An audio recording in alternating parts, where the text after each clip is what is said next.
અને આપણે ના જઈએ તો મને લાગ્યું કે આપણને બહુ મોટી ખોટ જશે, કારણ કે જે વ્યક્તિ આપણા ન્યાય માટે, કોઈ પણ ના ન્યાય માટે, જેને અન્યાય સહન નથી થતો સાહેબ, એ આપણા બધાના ન્યાય માટે જીવના જોખમે રાત દિવસ જે લડાઈ કરી રહ્યા છે, અને એ આપણા આંગણે આવે ને આપણે ના જઈએ તો મારા માનવા પ્રમાણે ખરેખર આપણને ખોટ જાય સાહેબ.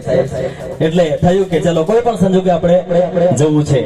એટલે ટાઈમ પણ એડજસ્ટ થઈ ગયો, અને હવે પછી 2-5 શબ્દો અમારા ચૈતરભાઈ વસાવા માટે બોલીને મારી વાણીને વિરામ આપીશ.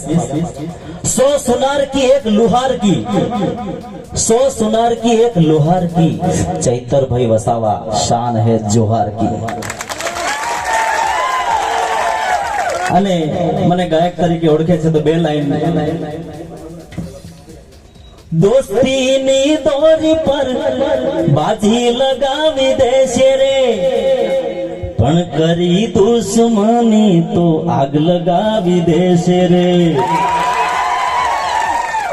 ભલે ને હોય તોપ મોટી, નહીં ચાલે વાત ખોટી, એવા દેશી દબંગ મારા આદિવાસી.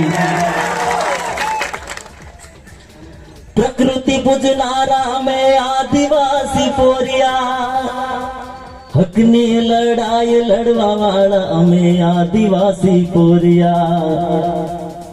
પુષ્પરાજ જેવા અમે કોઈથી નથી ઝૂકતા, કોશિશ કરી લો અમે કોઈથી નથી ડરતા. એક જ ચાલે આદિવાસી ચાલે, એક જ ચાલે જય જોહાર ચાલે, એક જ ચાલે ચૈતરભાઈ ચાલે. તમને એમ થશે કે ચૈતરભાઈ એકલા જ ચાલે તો અમારે શું કરવાનું? પણ સાહેબ, હું એક વ્યક્તિ માટે નથી કીધું, ચૈતરભાઈ વસાવા દરેકના દિલમાં ઉપસ્થિત છે અને ઝઘડવાની જરૂર છે.